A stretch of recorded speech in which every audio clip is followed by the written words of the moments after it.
Welcome back to the channel. Today we're going to be cooking with my friend Allie, and so just sit back, relax, and enjoy the video. You ready? Did you push play already? Yeah. I'm scared. Yeah, we're just talking. Hello! How you doing? I'm so excited to be here! This is awkward for me, but I'm trying my damnedest. Yeah, Are we moving over? Oh, so I'm supposed to stay close? Hello! I am Brandy's friend! This is Allie. This is me at my finest. You met her earlier. But I'm less stressed and awkward by the camera now because now you're right in my face and I cannot deny you. Right. When you're on the side, I can be like, it's not really there. It's not Let's play there. it cool. It's not there. Yeah, it's right here. Okay, so I wanted to know, why are you vegetarian?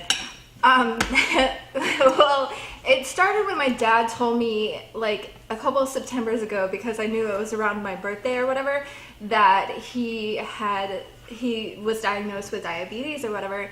Okay. And I was just like, that kind of like, you know, kind of shook me. It kind of shook me, and I was like, because like almost everybody in my family has like some kind of health issue, and I was like, I want to try to prevent this. And then it wasn't only that, but then I watched a documentary, which you should probably never do because you freak then you're stuck out, on it. you know. Which one did you watch?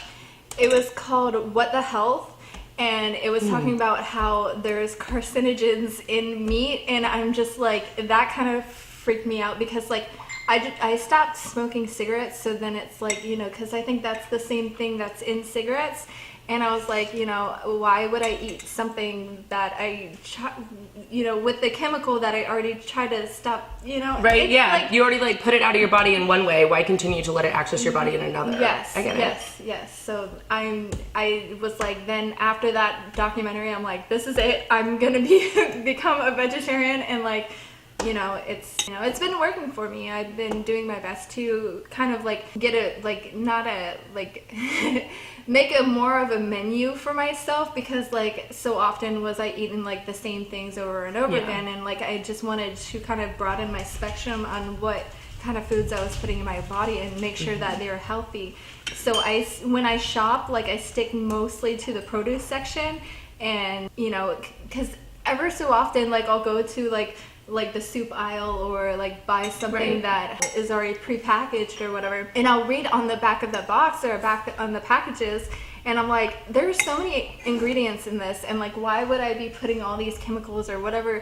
I don't even know how to pronounce these words, like, you know. So I'm just like, I don't feel comfortable all the time eating those things, you know. That is crazy that you said it's because of like your family's health history, right? Yeah. Because I went full-blown vegan because of my mom. Yeah. Because my mom died of colon cancer, so like, which is kind of funny, like look at the contrast of that, like your dad gets diabetes and that scares you, you know? Yeah. And so you become a vegan, and my mom gets cancer, and I'm like, you know, like it made me go really crazy. But I did it for a couple of other reasons too. Like it's a lot of the body. I also don't really I have a big thing on animal cruelty that's really hard on me. Yeah. And just because you're an animal that will like feed people doesn't mean you deserve to be raised and in a tiny cage and never move. Especially like pigs, we all know are really smart. People have pigs these days, and if you ever look at like a pig slaughterhouse, it's decades they're kept in these cages that they never leave, and it's horrifying. Yeah. Like nobody deserves that, right? And they're bred to live those lives. Yeah, you know. And then there's like the chickens that like have such big chicken breasts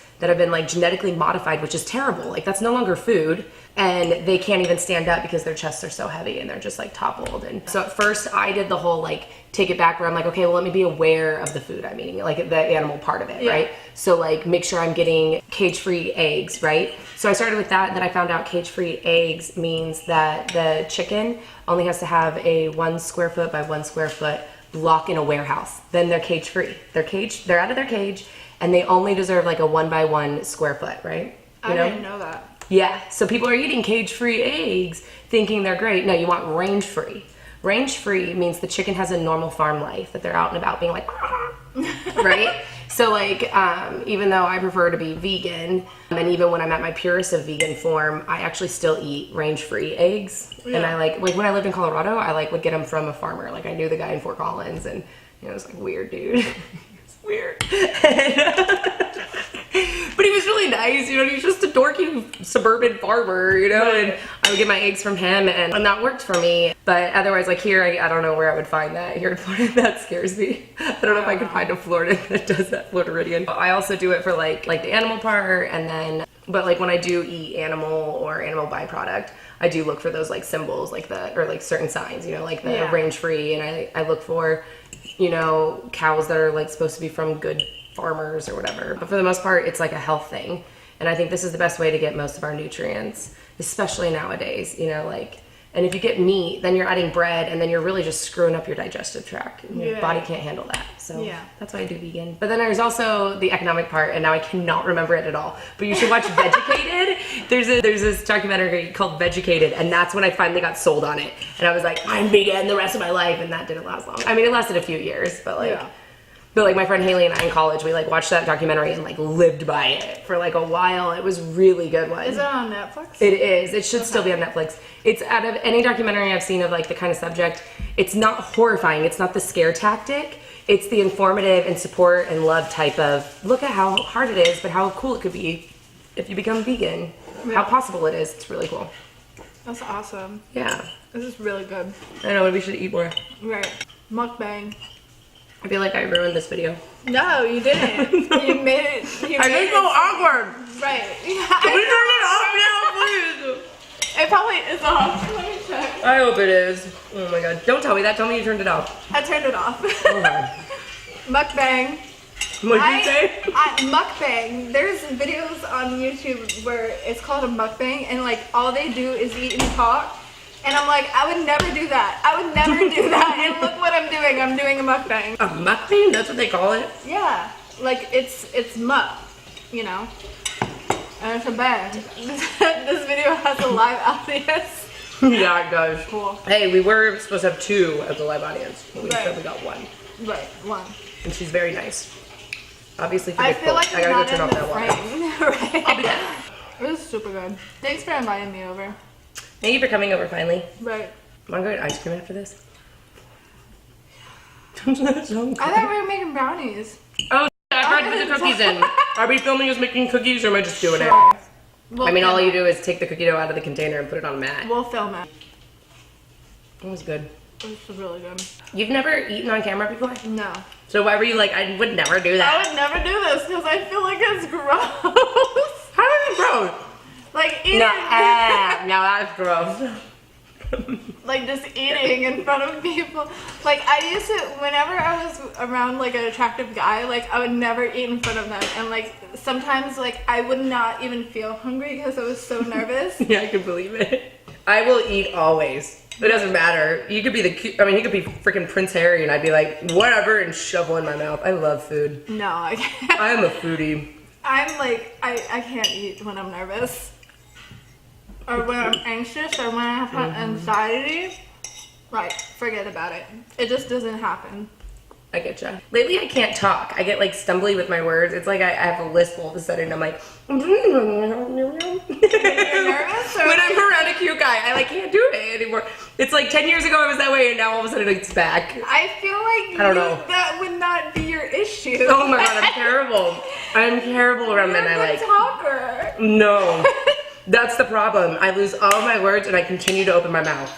It's terrible. Yeah. It's detrimental to my relationship life. I Oh my god, I'm getting like sweaty just talking about it. I am. I'm getting like nervous as when just talking about boys. It's so bad. I noticed that So bad.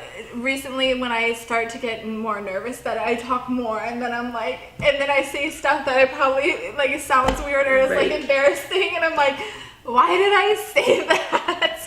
I do that. I did that the other day in the car with this cute guy. And he like, I don't know, I like get silent in the car, right? And I was already going through a lot. Like I was really stressed out. Like there was a lot going on in my life.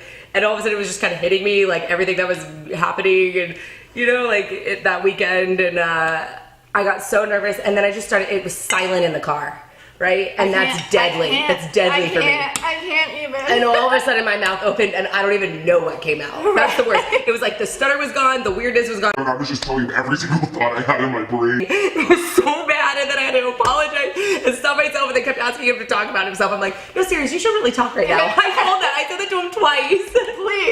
like, please. Say And then he like chuckled, and I don't know if it was like the good chuckle or the like, holy shit, girl. This is Get your shit together. It was so bad. It was so bad. And I don't know. Whatever, he can get over it. Right. I need to move on with my life. I can't worry about that shit. Yeah. But it was pretty bad. It was really funny. But it was totally like I just did. You're right. I get nervous too, and I talk so much. Oh, it's so terrible. I just picked it up from somebody. Oopsie daisies. Like all my habits are like from other Right, people. when you like mix and match your friends together to form you. I know. I'm like, terrible. There's a song from The Matches, and he was talking about how he's a piece of everybody, and if you're something like him, then you're a piece of him too, or something. And I was like, that's so awesome. Like that's how cool. I feel. Yeah. Right, I like that. So we're gonna cut it out now. Cut it out. So thanks for watching, and I hope to see you next time. Bye. I hope to come back someday, maybe. Yes. Please like this one so I get to come home. Yes. To the YouTube channel. To the YouTube channel. I want to be a Brandibones. I love it. Thanks. You didn't eat it all. I know, right? You're terrible. You told me it was yummy. Did you like it? I did like it.